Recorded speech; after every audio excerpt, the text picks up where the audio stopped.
Crónicas Pirexianas. Capítulo 23. Círculos de protección. La hermandad de Gix convocó a su maestro al taller de Mishra.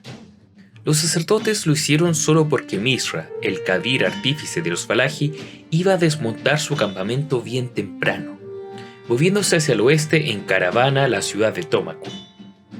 El frente sarintiano se había convertido en una guerra en toda regla, y Mishra necesitaba estar más cerca de la acción.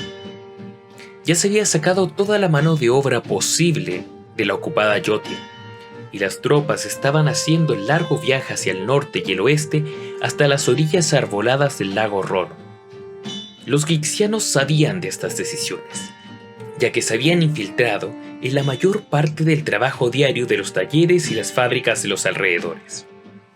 En los últimos años se habían convertido en una parte regular de la corte de Mishra y fueron en su mayor parte tolerados. Habían transformado esa tolerancia en una red de información.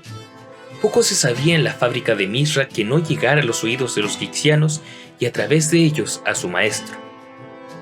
Las minas ya estaban intervenidas en su gran mayoría, decían los informes de Yotia, y montañas enteras estaban siendo despojadas de todos los recursos que podrían aportar.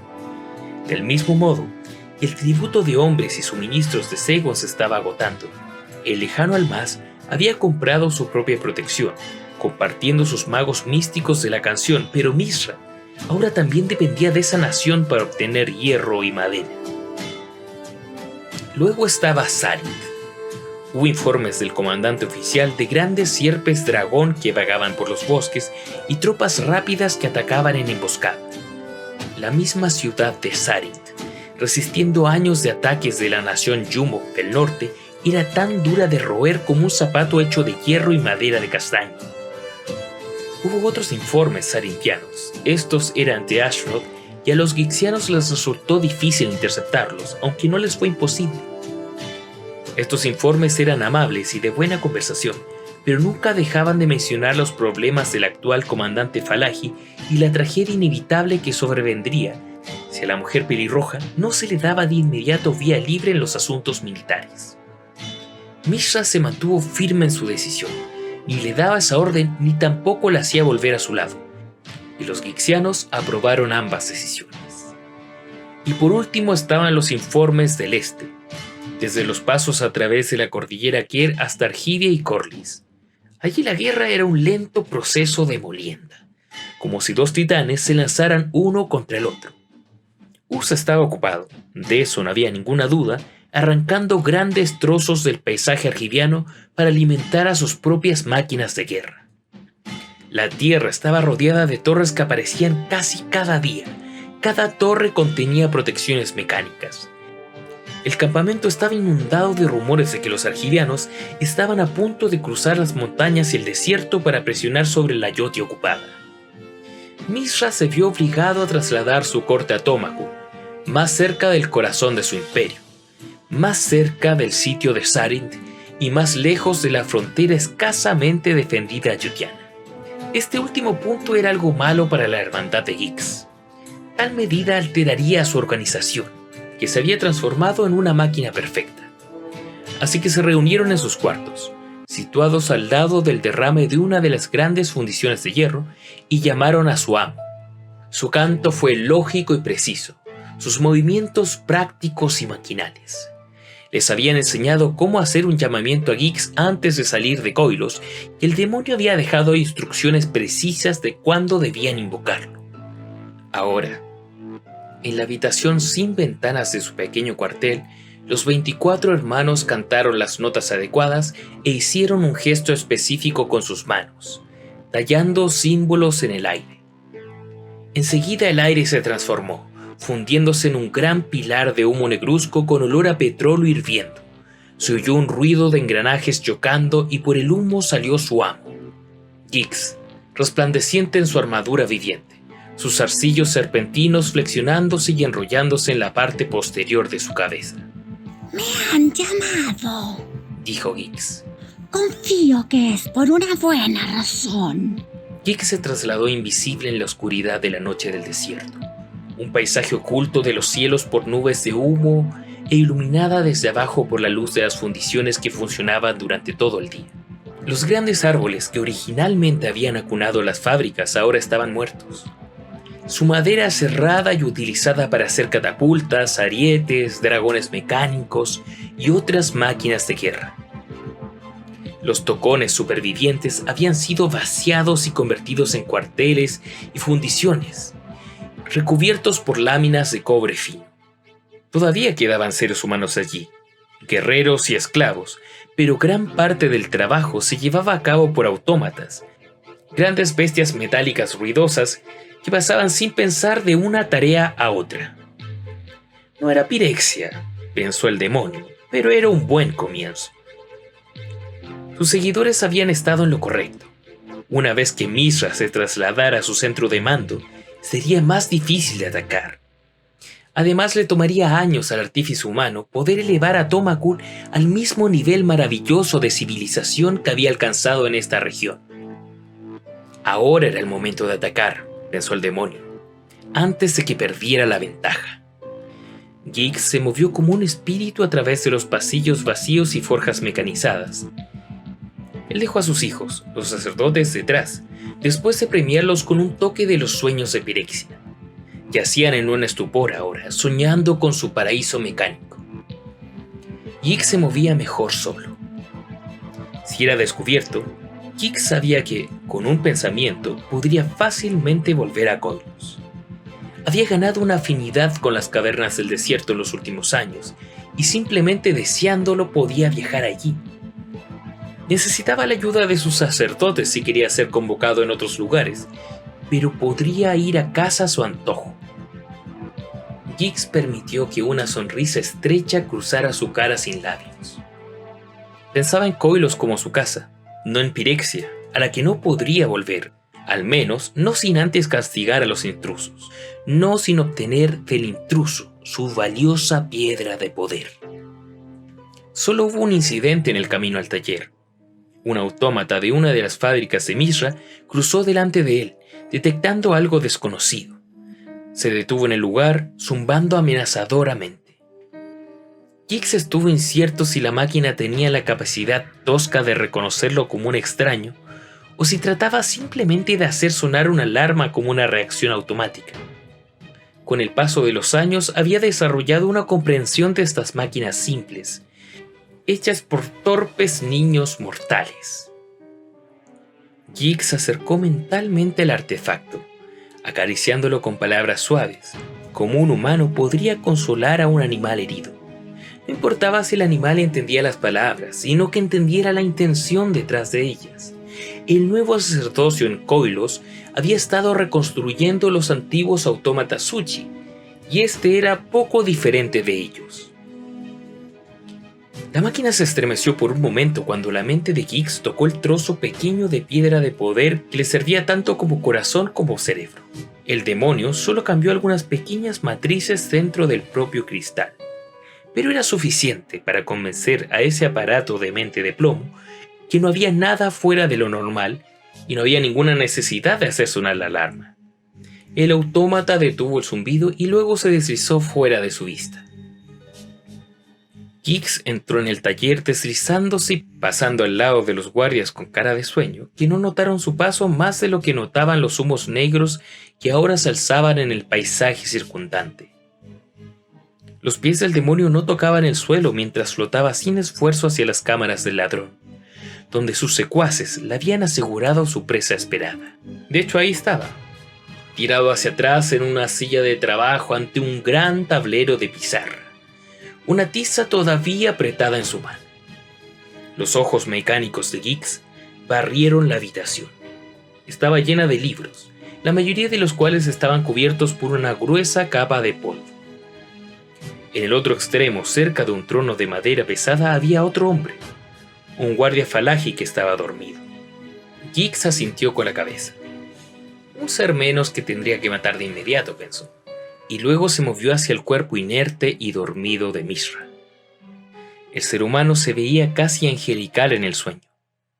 Su barba estaba salpicada ahora con trozos de color gris y tenía el pelo cortado hasta el cuello detrás de él. Mishra ahora era más gordo de lo que había sido cuando había entrado en Pirexia. El exceso de peso extendía la línea de su cintura. Había pequeñas arrugas junto a sus ojos y en la frente. La corona del gobierno descansaba pesadamente en su cabeza.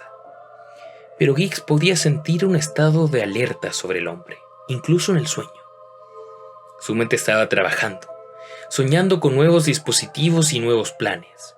Incluso en el descanso producía una sensación de movimiento a su alrededor. El demonio tendría que moverse en silencio. Al principio Gix había pensado solo en rebanar la parte superior de la cabeza del hombre y retirarle la tapa de los sesos con lentitud, para que Mishra fuera consciente de lo que estaba ocurriendo antes de que muriera. Ahora, viendo que el hombre pensaba incluso cuando estaba dormido, Gix decidió degollar rápidamente su garganta y tomar la piedra de poder para él mismo. La piedra de poder se encontraba en una pequeña bolsa colgada del cuello de Mishra. Gix podía sentir la presencia del cristal, del mismo modo que podía sentir a Mishra o sentir el corazón del autómata. El ser humano ordinario que se hallaba más lejos en la habitación era una estatua, un trozo de tierra en comparación.